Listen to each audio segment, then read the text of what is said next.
अस्सलाम वालेकुम नाजरीन, डॉन स्पेशल प्रोग्राम के साथ आपका होस्ट अली वकार हाजिर है। नाजरीन, ज़राअत को पाकिस्तान की मईशत की रीढ़ की हड्डी कहा जाता है और इसे सहारा देते हैं हमारे मेहनत कश किसान।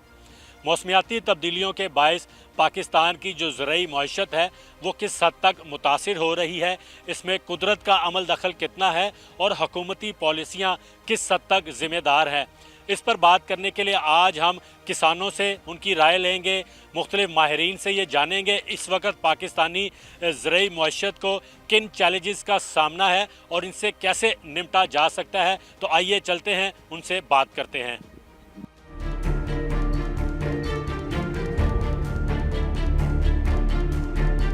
अच्छा जी, इस वक्त हमारे साथ मौजूद हैं डॉक्टर हसन बिन सादत, जिनका ये क्लाइमेट चेंज के हवाले से काफ़ी काम इन्होंने अब तक किया है और इस हवाले से हम इनसे भी ये जानने की कोशिश करते हैं कि इस वक्त जो मौसमी तगय्युरात हैं इसके असरात जो हमारी ज़राअत पर मुरतब हो रहे हैं और इससे हमारी जो ज़रूरी मईशत है उस पर किस हद तक इसका इम्पेक्ट आ रहा है, वो जानने के लिए डॉक्टर साहब से बात करते हैं। बहुत शुक्रिया डॉक्टर साहब आपका वक्त देने का। डॉक्टर साहब, किसान तो कहते हैं कि हुकूमती पॉलिसीज़ जो हैं वो इस लेवल पर पहुंच चुकी हैं कि किसान जो है वो तरक्की नहीं कर रहा, हमारी ज़राअत परवान नहीं चल रही। इसमें मौसमी तगय्युरात का कितना अमल दखल है और गवर्नमेंट जो पॉलिसीज़ बना रही है इस मौसमी तगय्युरात से निमटने के लिए, बिलखसूस ज़राअत से, उस पर आप क्या कहेंगे? कौन से चैलेंजेस हैं और उनसे कैसे निपटा जा सकता है?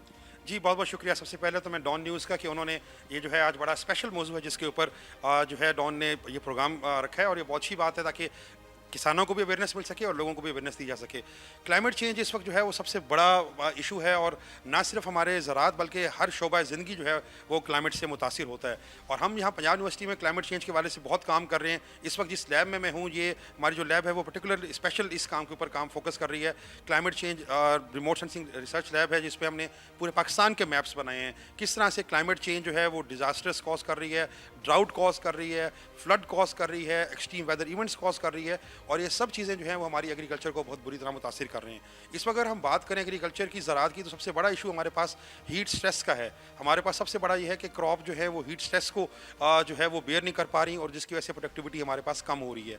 सेकेंडली हमारे पास वाटर स्किर्सिटी का बहुत बड़ा मसला है, पानी की कमी है हमारे पास और पानी की कमी की वजह से हमारे पास जो है वो हमारे पास जो प्रोडक्टिविटी है क्रॉप्स की मुतासिर होती है। और फिर तीसरा इशू हमारे पास फ्लड्स हैं कि हमारे पास आप देख लें 2010 में फ्लड्स आए, 2022 में फ्लड्स आए और ये बड़ा एक रिपीटेड साइकिल है कि हर 2-3-4 साल बाद साइकिल में रिजल्ट हमारे पास जो है फ्लड आता है। और फ्लड जब आता है तो फसलें तबाह होती हैं, आपकी लाइफ स्टॉक तबाह हो जाता है, लोगों का लाइवलीहुड तबाह हो जाता है, लोग बेघर हो जाते हैं। और ये बहुत बुरी तरह असर करता है कि किसान की एक तो फसल तबाह हो गई, एक तो वो बेघर हो गए, एक उनके जानवर मर गए। अब उनको दोबारा से अपने पैरों पर खड़ा करना बहुत ज़्यादा, इसके लिए इंफ्रास्ट्रक्चर की ज़रूरत है, बहुत ज़्यादा रिसोर्सेज की ज़रूरत है। तो गवर्नमेंट का बहुत ज़्यादा इसमें एक्सपेंडिचर खर्च हो जाता है। तो इस वक्त बड़ी इंपॉर्टेंट चीज़ ये है कि हमें क्लाइमेट के हवाले से लोगों को सेंसिटाइज़ करना है कि हमें क्लाइमेट स्मार्ट एग्रीकल्चर की तरफ जाना है, हमें ड्रिप इरीगेशन की तरफ जाना है, हमें कोशिश करना है कि क्रॉप रोटेशन की तरफ फोकस करें। ये बहुत इंपॉर्टेंट चीज़ है कि हमें क्रॉप रोटेशन की तरफ फोकस करना चाहिए। बहुत अच्छी जो गुड न्यूज़ है वो ये है कि आज ही के न्यूज़ में मैंने पढ़ा था कि फैसलाबाद एग्रीकल्चर यूनिवर्सिटी में उन्होंने नई क्रॉप की वैरायटी डेवलप की है वीट की, जिसको उन्होंने नाम दिया है चनाब पास्ता 24, जो कि हीट टॉलरेंट है और ड्राउट टॉलरेंट है। तो इस तरह की चीज़ें हमें रिसर्च करने की ज़रूरत है। यहाँ पंजाब यूनिवर्सिटी में कैब में भी हम कोशिश कर रहे हैं कि नई बायोटेक्नोलॉजी के नतीजे में ऐसी वैरायटीज़ डेवलप की जाएँ जो हीट टॉलरेंट हो, हीट स्ट्रेस को बर्दाश्त कर सकें, ताकि ये वो कुछ चीज़ें हैं लोकल हमारी जो हम डेवलप करेंगे। किसानों को भी हमें कहे हम प्रमोट करें ताकि वो इन वैरायटीज़ को ग्रो करें और हमारी प्रोडक्टिविटी जो है वो कम ना हो सके। हमारी जो एग्रीकल्चर इकॉनमी उसका मेजर जो सेगमेंट है वो गंदम पर मुनहसर है। गंदम की काश्त हमारी जो है वो ज़्यादा होती है और उसकी प्रोडक्शन जो है, तो ये क्लाइमेट चेंज की वजह से आप क्या एस्टिमेट कर रहे हैं कि इस दफ़ा जो ये हीट वेव का भी कह रहे हैं कि ड्रॉट का भी खदशा है, हीट वेव भी है और बारिशें जो है वो मामूल से 40% कम हुई हैं, तो कितनी प्रोडक्शन आप समझते हैं इफेक्ट होगी और उससे हमारा इकोनॉमिक साइकिल कितना डिस्टर्ब होगा? बहुत ज़्यादा होगा क्योंकि हमारी तो पूरे पाकिस्तान की इकॉनमी जो है वो वीट बेस्ड इकॉनमी है और लोगों को जो है ना वो कहते हैं सबसे इंपॉर्टेंट चीज़ रोटी है और उनको बेसिक रिक्वायरमेंट है।